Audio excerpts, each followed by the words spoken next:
अग्निपथ। आज गर्भनाल आपके लिए लेकर आया है एक ऐसी कहानी जो महज काल्पनिक नहीं बल्कि व्यवस्था के कड़वे सच का आईना है। यह दास्तां है उस वित्त अधिकारी आदित्य राज की, जिन्होंने लोक निर्माण विभाग में फैले उस तंत्र को बेनकाब किया जो सड़कों के नाम पर सरकारी खजाना लूट रहा था। आदित्य राज जब राज्य वित्त सेवा के मुख्यालय पहुंचे तो उन्हें आभास नहीं था कि उनका सामना एक ऐसे समांतर सरकार से होगा जिसे ठेकेदार और भ्रष्ट अधिकारी मिलकर चला रहे थे। विभाग में फाइलें नहीं चलती थीं बल्कि इशारे चलते थे। आदित्य ने देखा कि विशेष मरम्मत के नाम पर करोड़ों रुपए उन सड़कों के लिए जारी किए गए थे जो अभी 6 महीने पहले ही बनी थी। जब उन्होंने पहली बार फाइल रोकी तो उनके जूनियर अकाउंटेंट ने दबी जुबान में कहा, सर, यहाँ नियम नहीं रवायत चलती है। पिछली बार जिसने ये फाइलें रोकी थीं उसे आज तक अपनी पेंशन के लिए दफ्तरों के चक्कर काटने पड़ रहे हैं। आदित्य मुस्कुराए और बोले, रवायत बदलनी पड़ेगी ताकि नियम जिंदा रह सकें।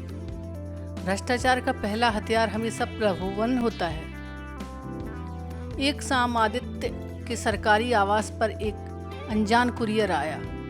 डिब्बे में कीमती तोहफे और एक खाली चेक था।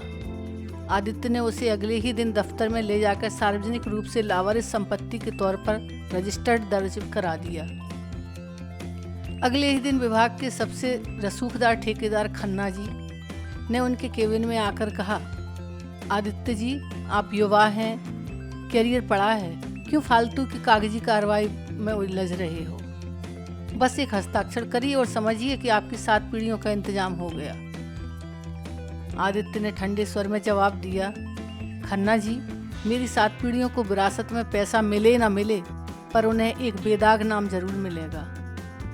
अब आप जा सकते हैं। जब रिश्वत काम नहीं आई तो डराने का दौर शुरू हो गया। आदित्य की पत्नी सुनिधि को अज्ञात नंबरों से फ़ोन आने लगे। उन्हें बताया गया कि आदित्य का सच उनके लिए सुहाग के लिए भारी पड़ सकता है। एक रात सुनिधि घबराकर आदित्य से कहा, क्या ज़रूरत है इस आग में कूदने की? बाकी सब भी तो वही कर रहे हैं, हम चुप क्यों नहीं रह सकते? आदित्य ने अपनी पत्नी का हाथ थामा और बोले, सुनिधि, अगर आज मैं चुप रहा तो कल जब हमारा बेटा बड़ा होगा और मुझसे पूछेगा कि समाज में इतना भ्रष्टाचार क्यों है, तो मैं उससे आंखें नहीं मिला पाऊंगा। सिद्धांतों पर डटे रहकर जो डरता है वह उस आत्मग्लानि से छोटा है जो बेईमानी से पैदा होती है। आदित्य ने अपनी जांच को केवल फाइलों तक सीमित नहीं रखा। उन्होंने जियोग्राफिक्स इंफॉर्मेशन सिस्टम का उपयोग किया। उन्होंने सैटेलाइट इमेज के जरिए यह साबित कर दिया कि जिन सड़कों की मरम्मत के लिए करोड़ों के बिल पास किए गए हैं वहाँ पिछले 2 सालों से कोई काम ही नहीं हुआ था। यह सबूत इतना ठोस था कि इसे झुटलाना नामुमकिन था। जैसे ही आदित्य ने यह रिपोर्ट गोपनीय तरीके से शासन को भेजी, उनके ऊपर जानलेवा हमला होने लगा। देर रात घर लौटते समय उनकी गाड़ी को एक ट्रक ने टक्कर मारने की कोशिश की। आदित्य बाल बाल बचे, लेकिन उनके इरादे और फौलादी हो गए।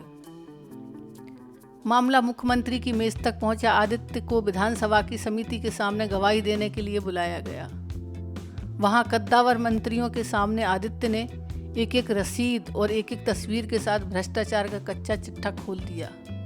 उनकी रिपोर्ट के आधार पर लोक निर्माण विभाग के प्रमुख सचिव सहित 3 बड़े ठेकेदारों को तुरंत गिरफ्तार कर लिया गया। पूरे प्रदेश में सिद्धांतों का नायक बनकर उभरे। उनका तबादला तो हुआ, पर एक और महत्वपूर्ण विभाग में जहां मुख्यमंत्री को एक क्लीन और सख्त अधिकारी की जरूरत थी, आदित्य राज को की कहानी यह सिद्ध करती है कि ईमानदारी का रास्ता कठिन जरूर है, लेकिन उस पर मिलने वाली सफलता नींव के पत्थर की लकीर जैसी होती है। उन्होंने साबित कर दिया कि सफलता केवल ऊंचे पद या पैसों का नाम नहीं है, बल्कि उस चैन की नींद का नाम है जो रात को एक वित्त अधिकारी को तब आती है जब उसने राज्य के एक एक पैसे का हिसाब सही ढंग से सुरक्षित रखा हो। साथियों, आदित्य राज की यह कहानी हमें याद दिलाती है कि सफलता केवल ऊंचे पद या पैसे के नाम नहीं है, बल्कि उस चैन की नींद के नाम है जो ईमानदार व्यक्ति को रात में आती है। आपकी राय क्या है? क्या आज के समय में व्यवस्था को सुधारने के लिए एक आदित्य राज काफ़ी है? कमेंट बॉक्स में ज़रूर कमेंट करें। अगर यह कहानी आपके दिल को छू गई तो उसे लाइक करें और उन युवाओं तक शेयर करें जो सिविल सेना में जाकर देश की सेवा करना चाहते हैं। साहित्य, समाज और संवेदनाओं से जुड़ी ऐसी मर्मस्पर्शी कहानियों के लिए आप इस चैनल को सब्सक्राइब करना ना भूलें। Thank you.